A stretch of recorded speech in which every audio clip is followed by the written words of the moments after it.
24-ാം അധ്യായത്തിന്റെ 21-ാമത്തെ വാക്യം. 24-21 ലൂക്കോസ്.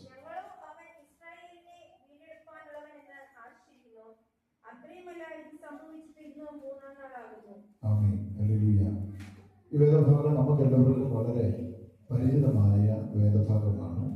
അവിടെ പറയുന്നത്, ഞങ്ങളോ അവൻ ഇസ്രായേലിനെ വീണ്ടെടുക്കുവാനുള്ളവനെന്ന് ആശിച്ചിരുന്നു, അത്രയുമല്ല ഇത് സംഭവിച്ചിട്ട് ഇന്ന് 3-ാം നാൾ ആകും.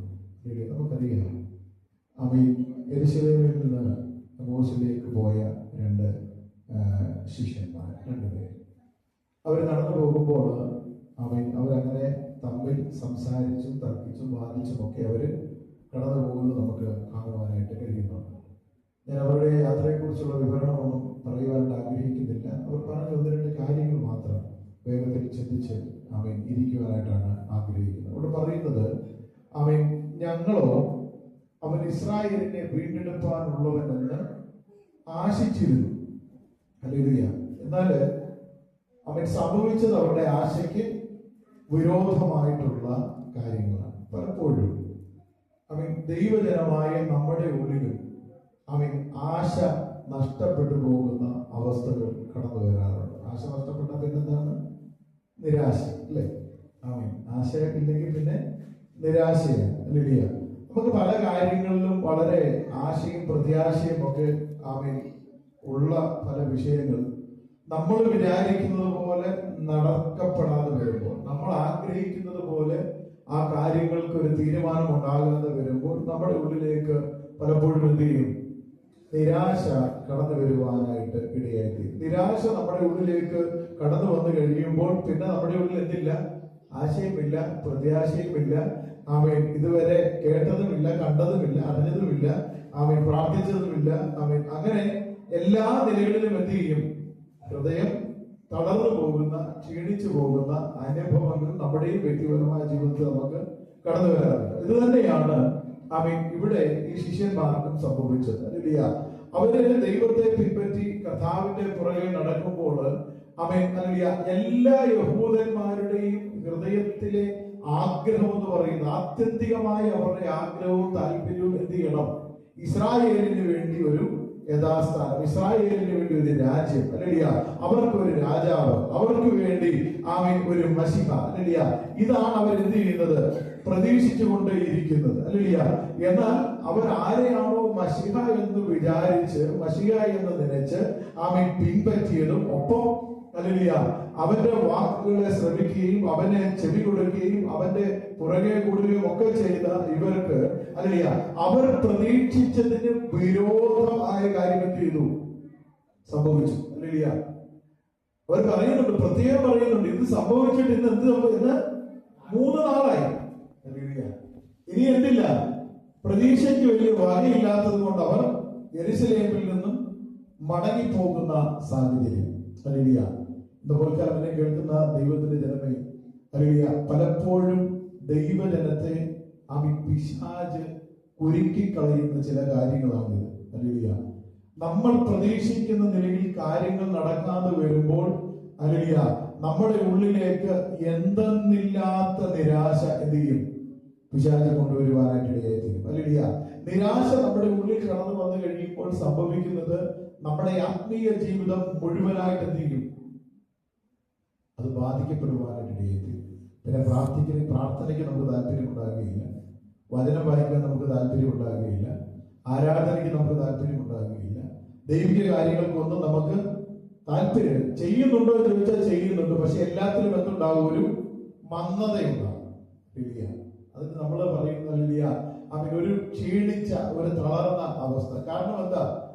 ഞാൻ പ്രതീക്ഷിച്ചതുപോലെ ഒന്നുമല്ല എന്റെ ജീവിതത്തിൽ എന്ത് ചെയ്യുന്നത്, ഭവിക്കുന്നത്. ഞാൻ ആഗ്രഹിച്ചതുപോലെ അല്ല എന്ത് ചെയ്യുന്നത്, എന്റെ ജീവിതം മുന്നോട്ട് പോകുന്നത്. എനിക്ക് ചില പ്രതീക്ഷകൾ ഉണ്ടായിരുന്നു, എനിക്ക് ചില പ്രത്യാശ ഉണ്ടായിരുന്നു, എനിക്ക് ചില താല്പര്യങ്ങൾ ഉണ്ടായിരുന്നു. ആ നിലയിലൊന്നുമല്ല എന്ത് ചെയ്യുന്നത്, കാര്യങ്ങൾ നീങ്ങുന്നത് എന്ന് വരുമ്പോൾ, അല്ലെങ്കിൽ പലപ്പോഴും ഈ പ്രശ്നം നമ്മുടെയൊക്കെ ജീവിതത്തിൽ കടന്നു വരാം. ഇത് തന്നെയാണ് എന്ത് ചെയ്തത്?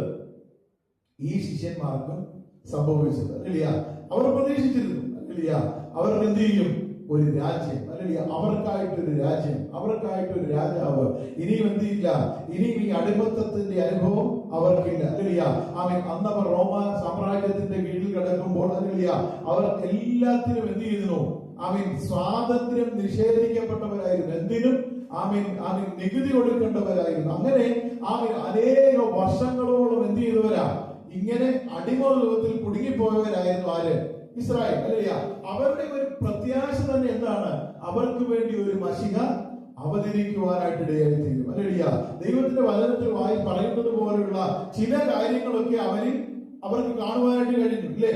ചില കാര്യങ്ങളൊക്കെ അവർക്ക് കാണുവാനായിട്ട് കഴിഞ്ഞു. എന്നാൽ അല്ലയ്യ, അവർ പ്രതീക്ഷിച്ച നിലയിലല്ല എന്ത് ചെയ്യുന്നത്, കാര്യങ്ങൾ പോകുന്നത്. അല്ലയ്യ, കർത്താവിന്റെ വരവിന് മുമ്പ്, കർത്താവിന്റെ ജനനത്തിന് മുമ്പ്, അല്ലെങ്കിൽ കർത്താവിന്റെ ശുശ്രൂഷയ്ക്ക് മുമ്പ് കർത്താവിന്റെ വഴിയൊരുക്കിയ ഒരു വ്യക്തിയുണ്ട്. ആര്? സ്നാപയോഹന്നാൻ. അല്ലയ്യ, അദ്ദേഹം ചോദിക്കുന്ന ഒരു ചോദ്യമുണ്ട്, വളരെ പ്രസക്തമായ ഒരു ചോദ്യമാണ്. വരുവാനുള്ളവൻ നീയോ, അതോ ഞങ്ങൾ മറ്റൊരുത്തനെ കാത്തിരിക്കണമോ? അല്ലയ്യ, എന്താ അതിന്റെ അർത്ഥം? അല്ലയ്യ, ഇവരുടെ എല്ലാം പ്രതീക്ഷയും പ്രത്യാശയും എന്ന് പറയുന്നത് അവർക്ക് വേണ്ടി ഒരു മശിഹ എന്ത് ചെയ്യുന്നു, അവതരിക്കുന്നു. അല്ലയ്യ, അവർക്ക് വേണ്ടി ഒരു മശിഹ കടന്നു വരുന്നു, അവർക്കായിട്ട് ഒരു രാജ്യം സ്ഥാപിക്കുന്നു, അവർക്കായി ഒരു രാജാവ് കടന്നു വരുന്നു, അവരുടെ പ്രശ്നങ്ങൾക്കെല്ലാം പൂർണ്ണമായ ഒരു പരിഹാരം ഉണ്ടാകുന്നു. അല്ലയ്യ, നമുക്കറിയാം മരുഭൂമിയിൽ അതിശക്തമായി ദൈവത്തിന്റെ വചനം വിളിച്ചു പറഞ്ഞ വ്യക്തിയാണ് ആര്? യോഹന്നാൻ. അല്ലേ? ആരോടും ഒരു മുഖപക്ഷവും കൂടാതെ മുഖത്ത് നോക്കി കാര്യം പറയുന്ന വ്യക്തി, ശക്തമായി ദൈവം ഉപയോഗിച്ച വ്യക്തി. അല്ലേലൂയ. ദൈവത്തിന്റെ പ്രത്യേകമായ ദൗത്യത്തോടു കൂടി ഈ ഭൂമിയിലേക്ക് കടന്നു വന്നവനായ വ്യക്തി. കർത്താവിന്റെ സ്നാന സമയത്ത് പറയുന്നുണ്ട്, എനിക്ക് പിന്നാലെ വരുന്നവൻ എന്നിലും ബലവാനാണ്, അവന്റെ ചെരുപ്പിന്റെ വാറഴിക്കുവാൻ ഞാൻ യോഗ്യനല്ല. അല്ലേലൂയ. അവനാണ് ലോകത്തിന്റെ പാപത്തെ ചുമക്കുന്ന ദൈവത്തിന്റെ കുഞ്ഞാട്. അല്ലേലൂയ.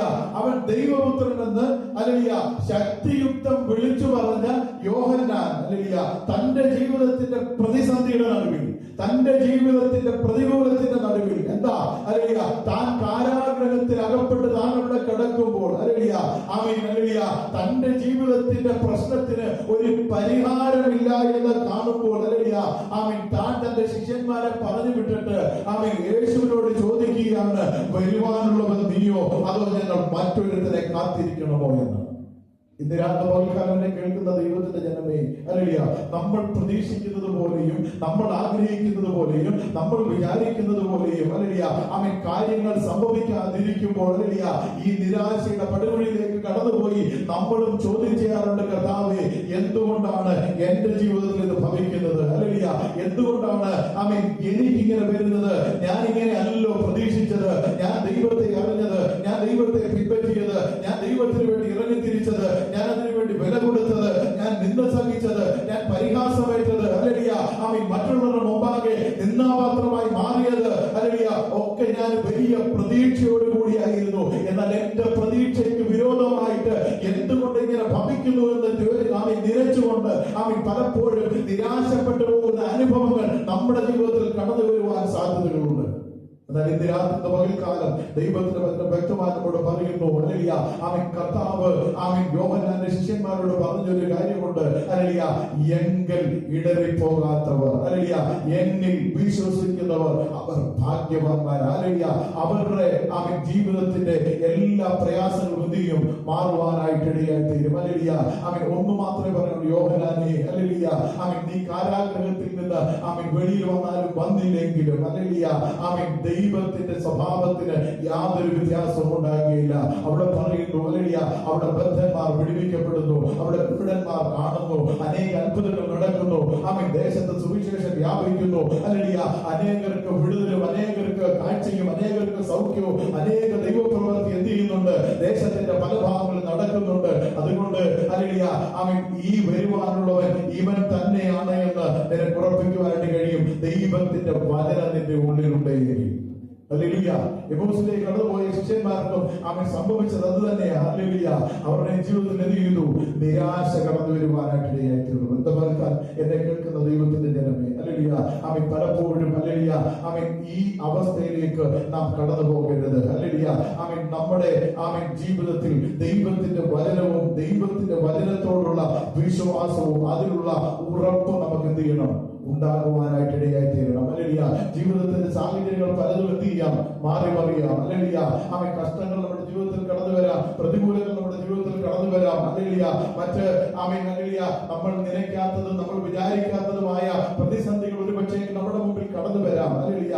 അതിന്റെ നടുവിൽ എന്ത് ചെയ്യരുത്? ഒരിക്കലും ദൈവത്തെ തള്ളിപ്പറയുന്നവരായിട്ടല്ല, ഒരിക്കലും കടന്നു വന്ന പാത ആമേൻ ഹല്ലേലൂയ ഉപേക്ഷിച്ച് മടങ്ങി പോകുന്നവരായിട്ടല്ല, ആ ദൈവത്തിൽ പ്രത്യാശ വെച്ചുകൊണ്ട് ഈ ദൈവം എന്റെ ദൈവം, ഇവൻ എന്നെ വിളിച്ച ദൈവമാണ്, അന്ത്യത്തോളം എന്നെ വഴി നടത്തുവാൻ അവൻ സർവശക്തനാണ്, എന്റെ പ്രശ്നങ്ങൾക്ക് എന്റെ കാര്യങ്ങൾക്ക് ആമേൻ പരിഹാരം വരുത്തുവാൻ എന്റെ ദൈവം എനിക്ക് വേണ്ടി ഇറങ്ങി വരും. ഇപ്പോൾ ഞാൻ ആയിരിക്കുന്ന ഈ സങ്കടത്തിന്റെ അവസ്ഥയായിരുന്നാലും ഈ പ്രതികൂലത്തിന്റെ അവസ്ഥയായിരുന്നാലും ആമേൻ എനിക്ക് അവിടെ നിന്ന് ഒരു ഉദ്ധാരണം നൽകുന്ന ഒരു ദൈവമുണ്ട് എന്ന് നീ വിശ്വസിച്ചാൽ ആമേൻ ദൈവത്തിന്റെ മഹത്വം നിന്റെ ജീവിതത്തിൽ നീയും വെളിപ്പെടുവാനായിട്ട് ഇടയായിത്തീരും. ഹല്ലേലൂയ. പത്രോസ് തന്റെ പൗലോസ് തന്റെ കൂടെയുള്ളവരും ആമേൻ കപ്പൽ ആമേൻ ഹല്ലേലൂയ ആമേൻ ആ ഛേദത്തിൽ ആമേൻ അകപ്പെട്ട് കഴിഞ്ഞപ്പോൾ ഹല്ലേലൂയ ആമേൻ എല്ലാ പ്രതീക്ഷയും നഷ്ടപ്പെട്ട് എല്ലാ ആമേൻ ആശയും നഷ്ടപ്പെട്ടുകൊണ്ട് അവർ ഹല്ലേലൂയ അവിടെ ആയിരിക്കുമ്പോൾ ഹല്ലേലൂയ ആ ജനമെല്ലാം എന്ത് ചെയ്യുക? മരണത്തെ മുഖാമുഖം കൊണ്ട് നിലവിളിക്കുമ്പോൾ അവരുടെ നടുവിൽ നിന്നുകൊണ്ട് ഒരുവൻ വിളിച്ചു പറയുന്നു, നിങ്ങൾ ആരും കരയണ്ട, ഹല്ലേലൂയ, നിങ്ങൾക്ക് ആർക്കും എന്ത് ചെയ്യില്ല? ജീവഹാനി സംഭവിക്കുകയില്ല. ഇന്ന് പോൽക്കാലം എന്നെ കേൾക്കുന്ന ദൈവത്തിന്റെ ജനമേ, ഏത് പ്രതികൂലത്തിന്റെ നടുവിലും ഏത് പ്രതിസന്ധിയുടെ നടുവിലും ഏത് കാറ്റിന്റെയോ കോളിന്റെയോ ആമേൻ ഏത് അവസ്ഥയിലൂടെ കടന്നുപോയാലും അതിന്റെ നടുവിൽ നിന്നുകൊണ്ട് നിനക്ക് ധൈര്യത്തോടെ പറയുവാനായിട്ട് കഴിയണം, എന്റെ ഇവിടെയും ഞാൻ സേവിച്ചു നിൽക്കുന്നതായ ആമേൻ ദൈവം എന്നോട് കൂടെയുണ്ട്. അവൻ എനിക്ക് ഒരു ദോഷവും വരുത്തുകയില്ല, അവൻ എനിക്ക് അനർത്ഥവും വരുത്തുകയില്ല. ഏത് പ്രതിസന്ധിയുടെ നടുവിലും ഏത് പ്രതികൂലത്തിന്റെ നടുവിലും അവൻ എന്നെ കൈപിടിച്ച് നടത്തുന്ന ദൈവമെന്ന് ഉറപ്പോടെ ധൈര്യത്തോടെ നീ വിശ്വസിച്ചാൽ ദൈവത്തിന്റെ മഹത്വത്തിന്റെ മേലെയും വെളിപ്പെടുവാനായിട്ട് ഇടയായിത്തീരും. ഹല്ലേലൂയ. സംശയിക്കാതെ ഹല്ലേലൂയ ദൈവത്തിൽ ആശ്രയിച്ചുകൊണ്ട് ദൈവത്തിൽ പ്രത്യാശിച്ചുകൊണ്ട് ഹല്ലേലൂയ ആമേൻ നിലനിൽക്കുന്നുവെങ്കിൽ നമ്മുടെ ജീവിതം ഏറ്റവും അനുഗ്രഹമായി മാറും. ആമേൻ ദൈവത്തിന്റെ ഹിതത്തിന് വേണ്ടി ഏൽപ്പിച്ചു കൊടുക്കുക. ഹല്ലേലൂയ ദൈവ ഇഷ്ടത്തിന് വേണ്ടി സമർപ്പിച്ചു കൊടുക്കുക. ഹല്ലേലൂയ ദൈവം നമുക്ക് വേണ്ടി എന്ത് ചെയ്യും? വൻ കാര്യങ്ങളെ പ്രവർത്തിക്കുവാനായിട്ടിടയായിത്തീരും. ഹല്ലേലൂയ. നമ്മുടെ ആഗ്രഹത്തിനും നമ്മുടെ ഇച്ഛയ്ക്കും നമ്മുടെ താല്പര്യങ്ങളും ഒക്കെ ഒന്ന് മാറ്റിവെച്ച് ദൈവത്തിന് വേണ്ടി ഏൽപ്പിച്ചു കൊടുക്കുക. ദൈവം അത്ഭുതങ്ങളെ പ്രവർത്തിക്കുവാനിടയായിത്തീരും. ഹല്ലേലൂയ. നാം ചോദിക്കുന്നതിലും നനയ്ക്കുന്നതിലും അത്യന്തപരമായ അനുഗ്രഹങ്ങളും നന്മകളും ദൈവം നമ്മുടെ ജീവിതത്തിൽ നൽകുവാനിടയായിത്തീരും. അവൻ സംശയിക്കാതെ എന്ത് ചെയ്യണം? ദൈവത്തിൽ വിശ്വസിക്കണം. ഹല്ലേലൂയ. സംശയിക്കാതെ വേണം. ദൈവത്തിൽ ആശ്രയിച്ചാൽ ദൈവം നമുക്ക് വേണ്ടി വൻകാര്യങ്ങളെ പ്രവർത്തിക്കുമെന്നുള്ള ഉറപ്പും ധൈര്യവും നമ്മുടെ ജീവിതത്തിൽ അവൻ ഉണ്ടാകട്ടെ എന്ന് ആത്മാർത്ഥമായി പ്രാർത്ഥിക്കുന്നു. ഈ വാക്കുകളാൽ ദൈവം നമ്മെ എല്ലാവരെയും അനുഗ്രഹിക്കുമാറാകട്ടെ. നമുക്ക് തിരുവേശയിലേക്ക് പ്രവേശിക്കാം. പ്രാർത്ഥനയോട്